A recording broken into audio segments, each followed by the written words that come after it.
Ons het gister op Kletskompas visuele kunste gesels met die hoofkurator van die Nasionale Kunsgalery van Namibië en vandag gesels ons skryfkuns saam met Aitsa. Skrywer Jeremy weer gesels oor sy boek Rooi Sand, maar vereers gaan gesels ek en Annemarie de Tooy oor die nuus in Môre se Republikein. Ons sien jou nou. Life is unpredictable and one needs to be protected against any eventuality. Get Santam legal access from as little as $50 Namibian a month for when you find yourself in need of legal representation due to civil cases, criminal prosecution, and family matters such as divorce, child maintenance, and custody. It also covers labor disputes, disciplinary hearings, and unfair dismissal or retrenchment. With Santam Legal Access, you'll receive free legal advice on almost every legal aspect, whether the specific matter is covered by your policy or not. For true peace of mind and legal protection when you need it most, call us on 061 292 8000. Santam. This is freedom.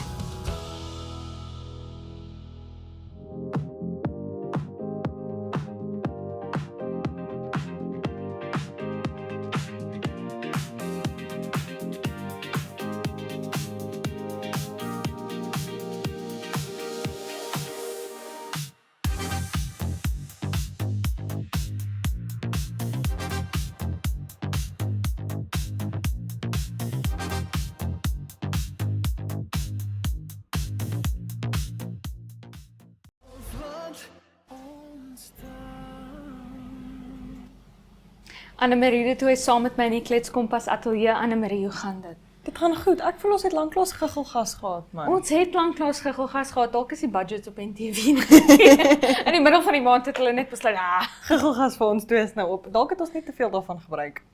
dit is ook 'n moontlikheid. Kon die probleem gewees het. Ons voorraad is nou vereers klaar. Ons draak Kletskompas spesifiek vir hierdie segment. Geen meer giggelgas nie. Okay, en dan jy het 'n storie geskryf vir Môre se Republikein. Ja, ek het bietjie geskryf oor die huurders in Windhoek wat onder verskriklike druk is op hierdie stadium. Ek dink as iemand wat hier kan jy self saam daaroor gesels, maar die ongelooflike probleme wat ons met huurpryse het in Windhoek op die oomblik en nie net dit nie, die feit dat amper geen verhuurders meer die wette nakom wat sê jy mag net 50% deposito vra nie. Ek het bietjie gaan gesels met 'n paar mense wat met hulle eie stories na vore gekom het en vir my gesê het hoe hulle verskriklik gesukkel het om plekke te soek in Windhoek. Ek weet ek sukkel verskriklik om plek te kry in Windhoek. Toe het ek met 'n eiendomsagent ook gesels wat vir my verduidelik het dat hy ervaar dit nie so dat enigiemand al ooit onder 100% deposito gevra het op 'n plek nie, wat skokkend en skrikwekkend is as jy daaraan dink, want eintlik mag dit nie so gebeur nie.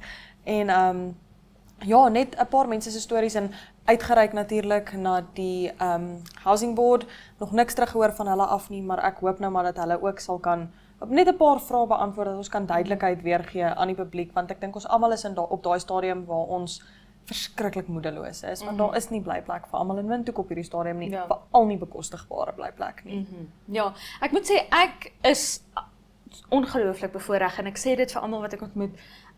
Ek het voor hierdie geweldige toename in huurpryse my blyplek gekry en my landlords, as ek nou maar die Engels mag gebruik, wat nog glad nie my huur opgestoot het nie. Ek bly geweldig lekker, maar dit is weer daai ding van ek kan nie na 'n ander plek toe gaan nie. Jy weet ek raak soos nou letterlik voordat ons begin opneem het of tydens Kletskompas nou, het ek gesien my mense probeer my bel en ek is klaar benoud, want wat as ek nou hierdie plek verloor vir een of ander rede, jy weet. En dit vat aan 'n mens om nie daai sekuriteit te hê dat as ek nou nie hier kan bly vir een of ander rede, as die mense wat die plek aan my verhuur die huis wil verkoop of so, waarheen gaan ek dan? Jy weet, my gehalte van lewe word ernstig aangetast, want my huur gaan ten minste verdubbel, jy weet. So ja, dit is 'n ongelooflike moeilike situasie en tans dit goed soos talle van my wat besluit het, okay, dit is nou eintlik goedkoper om net 'n huis te koop. Ja. Jy weet, of self 'n huis te bou, en bouers wat dan hulle kanse vat, omdat daar so baie mense is wat nou wil huis bou, dan gaan daai pryse ook op. So dit raak regtig 'n ieder aan 'n elk. Ja, ek meen Karel van der Merwe, die eiendomsagent met wie ek gepraat het, vertel vir my 'n ongelooflike hartseer storie van 'n landlord wat hy het wat nou die vrou betaal heidaglik 9.350 vir huur en hy het vir haar gesê hy stoor dit nou op 13.200 toe en as sy nie kan betaal nie, dan het sy 2 maande om uit te wees. En hoe, ekskuus vir my Engels, maar hoe justify jy daai increase in rental price van 1 jaar na die volgende toe? Soos, wat kan jou moontlike rede wees, veral as jy nie die plek verbeter het nie, daar's geen veranderinge aangebring nie, so hoe justify jy dit? Ja, en wat vir my regtig 'n doring in my vlees is ons het 'n raad vir die beheer van huur. Ons het dit, daai meganisme is daar, die wet is daar om dit te beheer. Dit is alles daar en dit is waar jy kom aan die 50% deposito wat mens eintlik moet betaal vir huur. Jy mag nie meer as 50% van 'n maand se huur betaal vir jou deposito nie. En soos wat ons sien, dit het nou die norm geraak vir mense om net te doen wat hulle wil, want waar is daardie raad? Waar is die mense wat daardie wet moet toepas? Jy weet? Where's the protection for the people? En dit is juist waarvoor dit daar is, sodat windhoekers gemaklik, en nie net windhoekers nie, obviously, dis nou die hele land, maar windhoekers waar jy waar dit regtig besig is om hand uit te druk, windhoek, Swakopmund, daai areas, is waar dit regtig hand uitdruk. En dit is waarvoor dit daar is om 'n huurder te beskerm, om seker te maak dat Namibiërs gemaklik in hulle eie land kan woon en huur kan betaal. Ja. Maar ek dink een groot ding, en net so voordat ons gaan, ons het eintlik nie meer tyd nie, maar een groot ding is, daar's baie verhuurders wat professionele verhuurders wil wees. Hulle wil nie werk en dan, hulle wil dit is hulle beroep. eiendomme hê, en hulle inkomste daarvan verdien, en dan is dit nou klaar, en verskoon my taal, maar te hel met die huurder. Jy weet, dis hulle probleem nie myne nie, as hulle op die straat is, Dis nie my storie nie. ja, en as Ek een kry of my twee klaar. mense dit gedoen het, dan is dit oukei. Maar waar die meerderheid van mense dit doen, stoot dit jou huurpryse op en dit is 'n groot probleem. Ja. Maar ja, ons gaan nou maar vir jou uit die groot probleem uitlos, Anne Marie de Tooy, dankie dat jy by ons was. Ons gaan kyk nou, hoe maak jy weer môre?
Die weertoeps beloof almal nog 'n paar druppels voor die einde van die reenseisoen, maar sal Moeder Natuur daardie belofte nakom? Kom ons gaan kyk. Op Katimamulilo reënerig met 'n minimum van 18 grade Celsius en 'n maksimum van 27.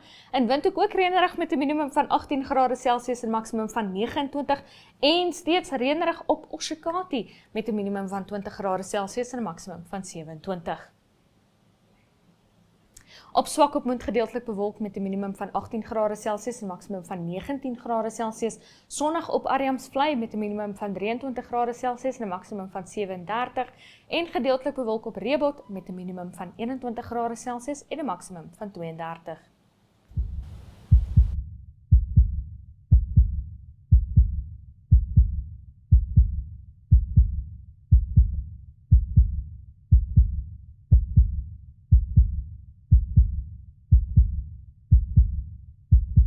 Sedert 1921 toe die eerste terapeutiese peptied insulien gesintetiseer is, het baie peptiedverwante prestasies deur die mediese bedryf weergalm met meer as 80 peptiedmiddels wat wêreldwyd goedgekeur is. Peptiedgebaseerde geneesmiddelontwikkeling is 'n gewilde gebied van farmaseutiese navorsing as gevolg van baie peptiede wat spesifieke fisiologiese aktiwiteite in die menslike liggaam het. Die voordele van peptiedterapie bestaan uit hul diep indringing in weefsels soos die vel en ook jou ingewande in vergelyking met groter biomolekules, insluitend teenliggaampies wat 'n vinniger toegang tot die bloedstroom moontlik maak. Daarbenewens is 'n lae immunogenesiteit en wat hoogs teikenspesifiek beter as klein geneesmiddelmolekules is, wat slegs 2 tot 5% van die menslike genoom teiken. In teenstelling hiermee het peptiede hoër selektiwiteit vir spesifieke proteïenteikens. Peptiedmiddels kan op veelsidige maniere werk en ook optree as hormone, groeifaktore, ionkanale, neurooordragstowwe of anti-infektiewe middels. Hulle bind aan seloppervlakreseptore en stimuleer sodoende intrasellulêre uitwerking. Die werkingsmeganisme van terapeutiese peptiede is soortgelyk aan biologiese middels, soos terapeutiese teenliggaampies en proteïene, maar met die voordeel dat hulle minder immunogenesiteit en produksiekoste het.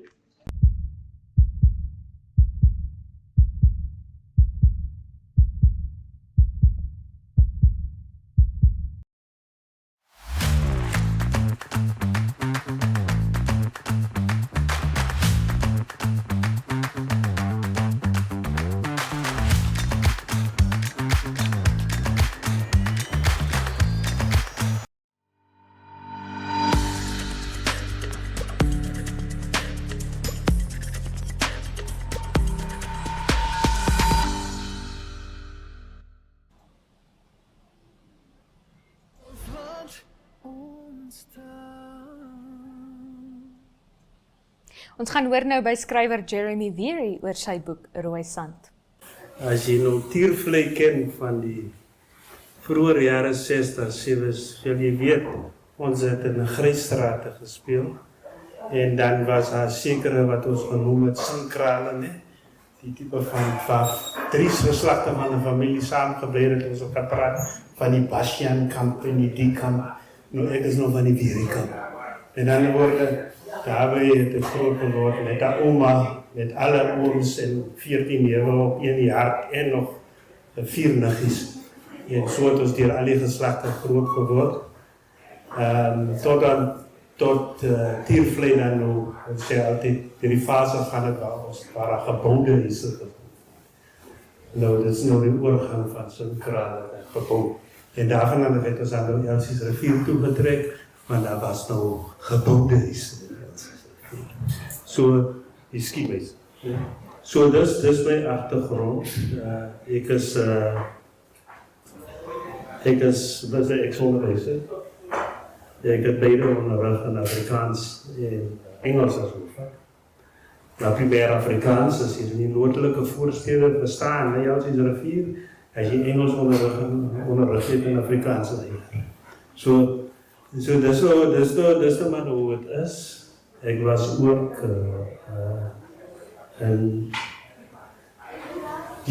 vanaf 1982 was ek ondergronds opgeleid en ek was lid van die Kongo-Sisme. Ek was lang geopereerd tot op 86. Dus ek gearresteer saam met 15 ander wat allemaal Afrikaans sprekend is, wat heel ongewoond was. En ek is al in Eiland toegestuur en dis waar my skool begin met hierdie boek. My 2de jaar in my gevangenisstraf vir terrorisme op Robben Eiland. Toe kom ek uit die hoof van die skool wat ek by onderwys het, meneer Graap na my toe. En hy sê vir my, luister man, ek wil jy moet saam mee gaan. En 'n skool gaan oopmaak wat sy naam is Jacob Marengo by die Jonghof. En ek kyk die meneer so sê meneer, jy weet ek nog 'n lang pad om die binnekant te loop in die trok. Wat praat jy dan nou van? Ek sê nee, ons is nog vriende. Ek sê meneer, maar ek verstaan nie mooi nie. Jy is van Tiervlei. Ek ken jou al die jare. Jy is 'n leraar ook, behalwe hoof binne die gereformeerde kerk, sendingkerk binne Diepvlei. Hoe kom jy dan nog by die plek uit? En hy sê, meneer, gaan huis toe. Sê ek in hoor. Ek sê van, oké meneer, dit is nie moontlik nog nie. Jy weet, as ek eendag in die tronk kom, gaan ek jou sê. Ek sê, nee, oma, van my. Jy gaan so maar. In 'n jaar is jy, 2 jaar is jy dan oor. Ek noem toe dat die oma, 89 ek sê, ek vir my ek het ook vryheid, ons het 20 jaar en ek gaan wel sit nie trouw. Maar, die interessante ding is, het op die geprikkel, wie is die Jacob Marengo? Nou, die voordeel wat ek op die eiland was, is dat ek ook later dan nou 'n kommissaar geword het, en ek dan nou toegang gehad tot al die ondergrondse literatuur, en wat daar geskryf is, en ons het 'n magtig literatuur gehad, wat handgeskrewe was, die mense soos Jatoivo, die minister later, wat deel van wat ons genoem het die Mgaboe-klasse, ons politieke opvoedingsopset was, wat geïntegreerd was met die lese van die ANC kaders op Robben-Eiland. So ek het toegang gehad tot dit, en dit is hoe ek dieper in die geskiedenis kan doen. En aangezien ek spesiaal ook 'n opleider was in Guerrilla opvoeding, en ek was 'n senior oor die struktuur, het ek veral my aandag gespit op die krygskunde. Wat is dit oor leiers soos Jacob Marengo, leiers soos Abraham Morris, leiers soos Cornelius Fredericks, leiers soos kaptein Simon Cooper. Wat is dit oor hulle, dat die Duitsers die hoogste agting het vir hulle, alhoewel hulle vreeslike haat het en hulle gedood het. Dat hulle so ver gegaan het om te sê, Jacob Marengo het hulle genoem, die swart Napoleon. Dit is 'n groot eer. En dan noem hulle 'n persoon soos Simon Cooper, die vos van ons, the fox of all foxes. En hulle gee half amper 'n mitologiese tipe van, jy weet, fascinerende storie van hoe hierdie mense oorlog voer, op 'n skaal wat nie verwag word van normale mense. So dit was vir my, as 'n krygsstudent, en ek is 'n militair, ek het 'n soldaat agtergrond, was dit vir my aangrypend. Die vyand respekteer en praat van hierdie mense op 'n manier wat nie eens ons van weet. En dit was vir my die belang. Die tweede ding wat vir my as 'n kader, as 'n soldaat belangrik was, jy weet, is baie moeilik as jy in 'n era lewe waar 'n stam georiënteerde tipe van mobilisering is of gevegte is of onderlandsheid om mense te verenig dwars oor die bank. En dit was vir ons daar 'n belangrike les op Robben-Eiland, dat jy kry 'n man soos Jacob Marengo, sy pa is Herrero en sy ma is naam.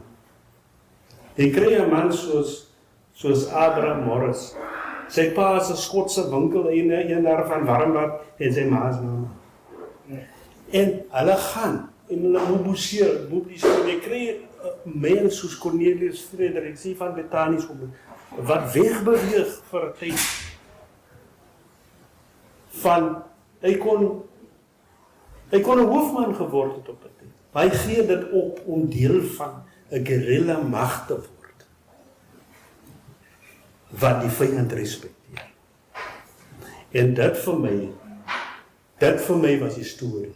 Ons het hier iets in ons geskiedenis, in die periode tussen iets het gebeur tussen 1905, wat hierdie boek dek, Maart 1905, en 1920, wat 'n les is vir ons almal, in wat in die rasse weerstandsbeweging eintlik is, lang voor daar ANC is, lang voor daar SWAPO is, en lang voor daar enige ander iets van die aard in die hele Afrika was iets. Hoe is dit dat 'n Australiër, nee, meneer Prescott, hy wil nie huis toe gaan Australië toe na die Boeroorlog. Hy besluit, hy sluit hy aan by die mense en hy val in 'n geveg. Hy word gedood. Hoe is dit dat 'n man so Scottie Smith van Skotse adelstand wat groot gronde het binne Skot nie wil huis toe gaan nie, maar hy is te lief vir Afrikaans. En hy besluit om hier te wees. So hier was iets interessant wat hier gebeur het. Hier was 'n vorm van mense verenig wat nêrens in die wêreld plaas. Maar baie belangrik vir my, op Robben Eiland en later in die argiewe kry ek hierdie foto. Nou, die agtergrond is ingevul, maar dit is 'n uitknipsel van die gesigte. En as jy die boek nou kyk, sal jy sien die man in die middel, die lang man, hy is Jacob Marengo. En dan sal jy sien, hier aan die einde, staan 'n man genaamd Shepard Stuurman. Van waar kom Shepard Stuurman? Van die Ooskaap, man. Hy kom soek na die uitvoering, was van die Koptiese kerk. En hy kom soek na die uitverkorene volk wat hy gesê het, dan nou, die Bondelswart. Hier is Saul Damara. Van waar is Saul Damara? Hy is van Bella. En ek gaan kyk, waar het meeste van hierdie mense skool gegaan? Op Bella. En dit het vir my iets gesê. En die navorsing het dit ondersteun. Maar vanweer, ek is 'n oud generaal. En vanweer die feit dat ek die generale staf kursus gedoen het in Tabashwani, kon ek toegang gekry tot militêre rekords. So ek het al die Duitse rekords van die tyd, die Soetstroepe gehad. Ek het al die Smitse rekords van later gehad. Ek het al die koerante gehad, die Windhoek Nagkrente, die Cape Times van die tye. Ek het al die argiewe gehad wat ongelukkig in die geheim toegesluit word, wat ek dink vrygestel moet word aan die gemeente, aan die mense. Ek het toegang tot dit, en daar het ek aan hom gesien. Die hofoorkondes van die tyd, hier die tyd, jy weet. En ek kon sien daar, maar daar was iets daarin wat my ook gefascineer het. Weet julle, na my vrou, die soldate was gewaarsku. Die soldaten, Duitse, as jy hier land, hierdie vorm stoor die inligting uit ooit. Jy moet nie met hulle praat. En dit het my geprikkel. Hoekom word Soetstroepe wat pars op 'n skip van die Woermanlyn se skip afklim, eers ding hulle word gewaarsku teen Namavrou. En die besef was dat Namavrou eintlik die inligtingsvermoë was wat die troepe gevoed het, soos Maree. Daar het hier op Keetmans op Sele was daar 'n bepaalde probleem met die fort hier. Want al die groot offisiere die van hem af opereer, van Ontrotha op partij, tot die later al die offisiere. En allemaal van hulle, hierdie inligting gelek, hulle sê binne in het voor die son onder hulle leer die hele Karasberg, die streek voor. So ek het besef dat vroue wat onderskat word met hulle rol in hierdie oorlog, deur die Duitsers hoog aangeslaan. Soveel so, dat op 'n stadium die Duitse Vrouebond aan die keizer skryf, ek het die briewe toegang gaan, en sê, man, daar's 'n probleem daar aan die kant, in ons wees. Die probleem is, die bloed word vervuil, Lisa. Want nou moet hy kinders in ag gekom word, en as adelstand families te spraak. En nou kom die bloed hier van die kant af, en dit meng, en dan moet hierdie mense nou erf, volgens deze erfreg, die type van dit. En dat die Vrouebond dan sê, hulle sal vrywilligers stuur. En ek het toe die rekord gekry van die skepe, 'n Woermanlyn skep, in die weermag rekord, van vroue dan wat as 'n militêre strategie gestuur word hier van Duitsland af. Maar dit is 'n interessante storie, né? Baie van die vroue skryf briewe terug wat ek nog gesien het. Waar hulle gesê het, jongens, die dinge saak is te ver gevorder, hulle gaan wil met die huis toe kom. Ja, hulle dink hulle sal so suksesvol wees. En mense, ons kan nou lag oor. Maar laat ek jou sê, as jy die Duitse Weermacht rekord, as hulle praat van 'n dorp wat verdwyn oornag. Hulle kom, hulle beplan, hulle val aan byvoorbeeld Skansvlakte daar bo, die Karasberg. As hulle kom, hulle daar is dan niemand daar nie. As die mans as soldate wat hy logistieke operasie gehanteer het, is die vroue. Is die vroue, hulle kon nou 'n dorp oppak en dan is dit 100 kilometer verder sien jy weer nog. So die vermoë van vroue was onderskat in die geskiedenis maar die inligting is daar. Ons moet net sê, die argiewe moet oopgemaak.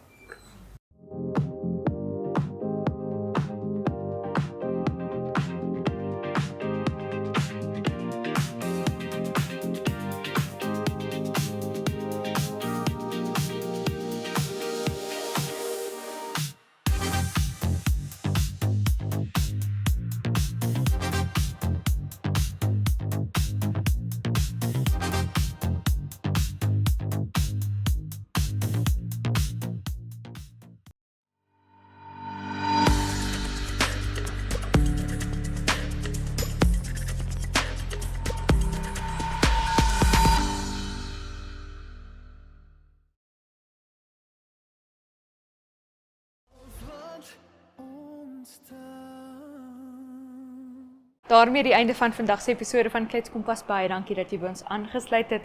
Onthou, ons is elke maandag tot donderdag op Netwerk Televisie DStv 285 en GoTV kanaal 25, as ook oneup2.com. Dit natuurlik om 8uur die aand. So ons sien jou weer vir 'n laaste keer môre op Klets Kompas hierdie week, maar tot môre is dit baie bly.